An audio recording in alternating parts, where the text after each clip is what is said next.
আল্লাহ পাক প্রথমে ছেলেদেরকে বললেন, শোনো সূরা নূর 33 নম্বর আয়াত। আল্লাহ পাক ছেলেদেরকে বললেন, তোমরা তোমাদের চোখ নিচু রাখো, এটা আমাদের দায়িত্ব। প্রত্যেকটা ছেলের দায়িত্ব বেগানা মেয়েকে দেখলে চোখটা কি করবে, নিচু। তাহলে আপনি সিডিউসড হবেন, এক কথা। 2 নাম্বার, আল্লাহ পাক আমাদেরকে বললেন, তোমরা তোমাদের লজ্জাস্থানকে হেফাজত করো। কাদেরকে? আমাদেরকে, মানে ছেলেদেরকে। প্রথমে আল্লাহ পাক ছেলেদেরকে বললেন, চোখ নিচু করে রাখো, লজ্জাস্থানে হেফাজত করো। ঠিক আছে? সূরা বানী ইসরাঈল আল্লাহ পাক বললেন, জিনার ধারের কাছেও যেও না, ধারের কাছেও যেও। আল্লাহ পাক আরো বললেন, যদি কেউ জিনা করে ফেলে সূরা নূরে, তাহলে তাকে 100টা বেত্রাঘাত করতে হবে। কয়টা? 100টা, এবং 1 বছরের জন্য তাকে বহিষ্কার করতে হবে।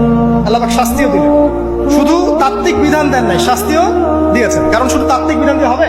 আমি যদি ওয়াজ করে বেড়াই, ভাই মদ খায় না, মদ খায় না, কোনো শাস্তি না অ্যাপ্লাই করি, তাহলে কি মদ ছাড়বে মানুষ? আমরা যদি বলি হত্যা করা মহাপাপ, মহাপাপ, দুর্নীতি করা মহাপাপ, মানুষ দুর্নীতি ছাড়বে? ছাড়বে না, যতক্ষণ না শাস্তি নিশ্চিত করা যাচ্ছে। আল্লাহ পাক তাত্ত্বিক কথা শুধু বললেন না, শাস্তিও নিশ্চিত করলেন। তারপর আল্লাহ পাক আরো বললেন, যদি বিবাহিত কোনো ব্যক্তি ব্যভিচার করে, তাহলে তাকে রজম করতে হবে, মাটিতে পুঁতে তাকে পাথর নিক্ষেপ করে হত্যা করবে। ঠিক আছে? শাস্তি। এরপরে দেখেন আল্লাহ পাক মেয়েদেরকে বলছেন, মেয়েদেরকে বলছেন, তোমরা মূলত ঘরে থাকো, যদি বাইরের পরিবেশ তোমাদের অনুকূলে না থাকে, তোমরা ঘরে অবস্থান করো। ওয়াকরনা ফি বুয়ুতিকুন্না ওয়ালা তাবাররুজনা তাবাররুজাল জাহিলিয়াতিল উলা। তোমরা মূলত ঘরে থাকো। জাহিলি যুগে মেয়েরা যেভাবে নিজেদেরকে প্রদর্শন করে বেড়াতো, এই কাজটা তোমরা করো না।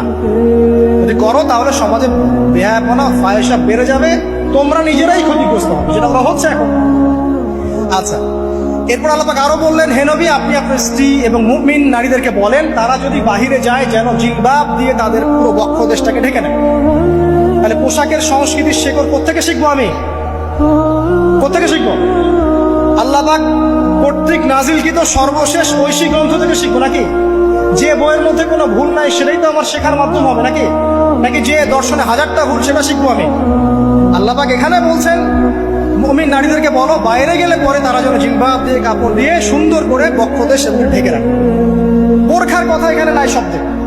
ঠিক আছে? ঢেকে রাখা ঢিলে ঢালা পোশাকের কথা এসেছে।